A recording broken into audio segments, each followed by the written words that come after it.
Arrows you threw them away. You kept falling in love, and then one day.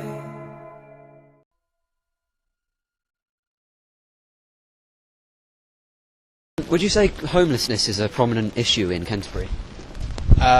Yeah, I suppose it is. When you compare it to other towns I've been to, you don't see as many homeless people around and stuff like that, so yeah. Yeah, and they seem to be everywhere as well. Like, Yeah. I mean, everywhere you go, you look left, there's one, you look right, there's one. You don't get a break, really. Go to Ashford, you won't see Seriously, there are not that many in Ashford. Yeah, no, but if half of them went to Canterbury- Ashford, This is supposed to be like a city of Yeah. culture, isn't it? But city of culture. Canterbury, the home of culture, the home of shopping, the home of entertainment. But what about the people that call it home themselves?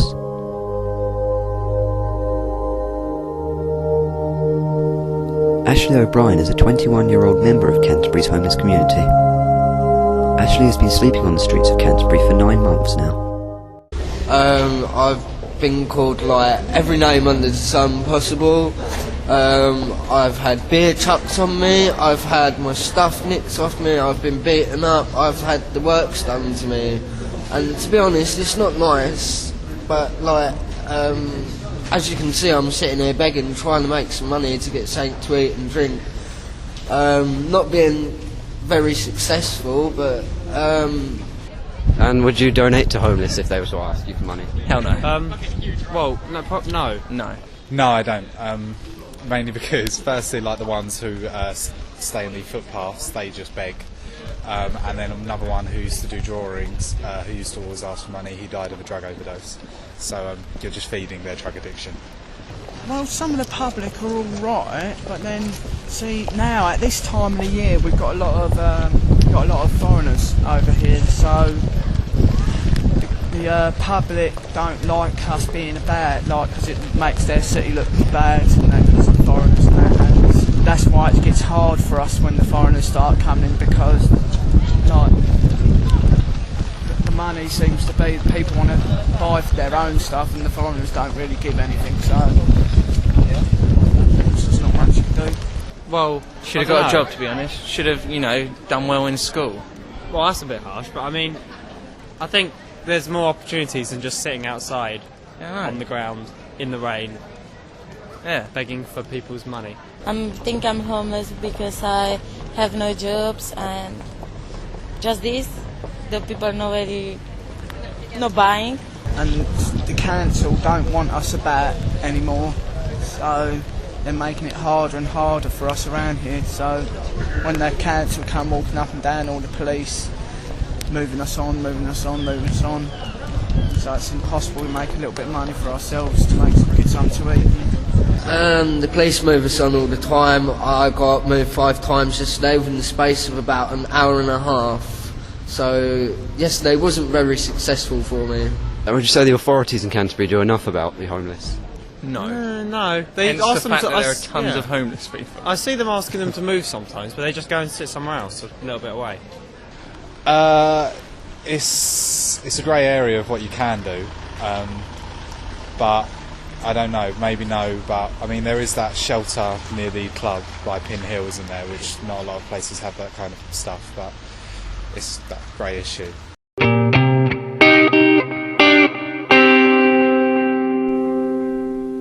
But what's Canterbury City Council doing towards the homeless problem in Canterbury?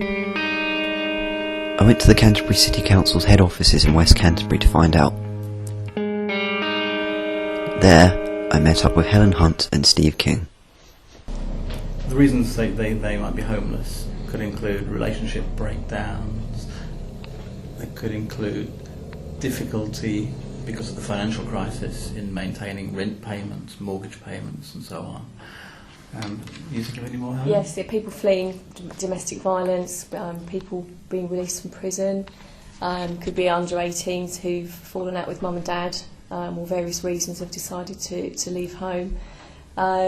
People returning from abroad as well, whether they're UK citizens or people fleeing violence from other countries as well. We can often see walking through the door. You've got people being released from prison.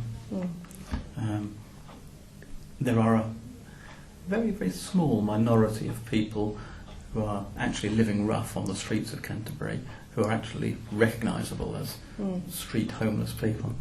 But that is a really, really small number, and we do a count of them annually. And I can't remember what the figures were for this year. But it was less than 10 we had as the official count for street homeless. Would you say that's is it much worse than other cities around Kent? No, anything under 10 is deemed not to have a street homeless problem. So at the moment, according to government statistics, we don't have a street homeless problem. But the overall homelessness, counting everyone that you just mentioned? It's not a massive problem for Canterbury. No, it's something which we can manage. What sort of experience do you have as a homeless person? Is it a rough life? Are there many issues with it? I don't have that. There's not much. It's really rough. Say you've came out onto the streets with absolutely nothing. Like you've got no money in your pocket or no clothing, no nothing. And you've got to manage to get all that up. And it's really, really hard. And there's times when you've got your blankets and that, and you leave them somewhere, and the council come along, take them, bin them. So then there's nights where you're really, really gone. You go back to where you sleep, thinking your blanket's going to be there and that, so you could be able to at least get a little bit of warmth in you, and they're gone. So it's really hard sometimes. There's an East Kent homeless strategy, and the council has its own strategies in terms of homelessness. And there are a number of protocols as well that we have in place to try and prevent homeless, particularly in what are deemed as a vulnerable group, so people with mental health issues, maybe people being released from prison, under 18s. We have particular protocols for those people as well. So the council takes its statutory duties very seriously. Would you say these strategies and protocols are particularly effective? They are, provided all the partners on board are aware and working to them. It can be a problem when we have staff changes, not just here, but in the partner organisations that we work with. So we work quite hard to try and make sure that any changes are kept up to date as well. But of course it's not just down to the agreements that exist between the organisations. A lot of it is actually resource problems. If an organisation hasn't got any money, they find it very difficult to accommodate people. If they haven't got a supply of suitable accommodation to put people in, perhaps because it doesn't exist or perhaps because it's already all full, then you struggle. They've got the day centre up at Canterbury's train station, but that's open from 9 in the morning till 1, and that's only Monday to Friday, and then on the weekends it's shut, so there's nothing at all for us to get and eat on the weekends. If those individuals were to approach us here, there's a number of options that we would have to look at. First of all, we'd need to establish whether someone's classed in what we call priority need, and there are certain groups of people who will be classed as priority need. If they were to fall within one of those groups, then the council may have a duty to provide accommodation or assist them to find accommodation. In other cases where they're not classed as in priority need, we still would need to provide them with advice and assistance and try and give them help to try and find somewhere else to live. But in those cases we wouldn't actually possibly need to provide them with somewhere to live. So people that approach the local authority, we do have a duty at the very basic need is to provide them with advice and assistance. I'm not aware of any particular hostels that have closed down within the Canterbury area recently. We did have the night shelter that Scrine provided, which has changed. Now they only provide day centre.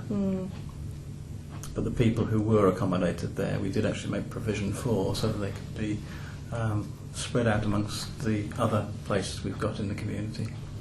And people who wanted to do that were certainly moved on. Others, I guess, moved on in other directions to other different to other councils, shelters, yeah. other shelters. Some days I can make a fiver, some days I can make 30 quid, other days a couple of pence. All depends on the day really and who's about. Sometimes nothing. Sometimes I make money for food, for my ticket, train ticket. Sometimes nothing. Some days 3-4 times a week where we have to go hungry and not have no drink or nothing, so it is really, really, really hard.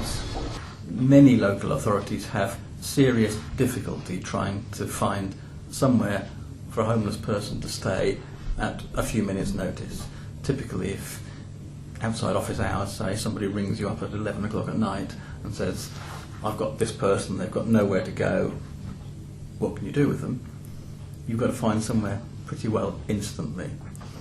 And there used to be a number of quite large bed and breakfast establishments where you could be pretty sure of getting a room, and that did tend to result in quite large numbers of homeless people all being gathered together in one particular establishment. And I don't know if that's the sort of thing you're referring to, but our experience of those is that they're not extortionately priced. They tend to be rather grubbier than you or I would perhaps like to go and sleep in. We used to use a particular bed and breakfast establishment over in Margate quite a lot, but because of conditions there, we stopped doing that. We now got a wide range of different bed and breakfast establishments around Canterbury and the surrounding districts where we can, if we ring around enough, find places and send people. But we're not talking about run-down places here, we're talking about the sort of places that people will go and stay for a holiday, and we're in competition with them for the available bed spaces. Whereabouts would you sleep on an average night? Do you have places that you would sleep in particular, like shelters? Or? At the minute I'm sleeping on an industrial estate down in Windsheep with a couple of other friends. Well, either down on the Windsheep industrial estate, or there's a place just up behind Superdrug there, in a car park place, in like a doorway there, wherever we can.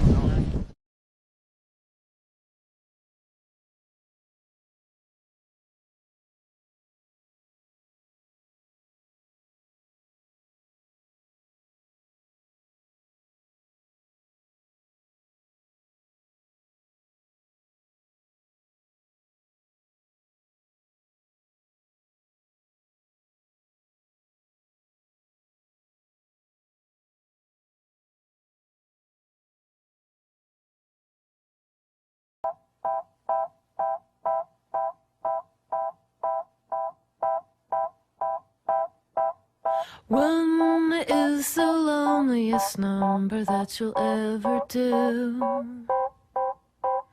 Two can be as bad as one. It's the loneliest number since the number one.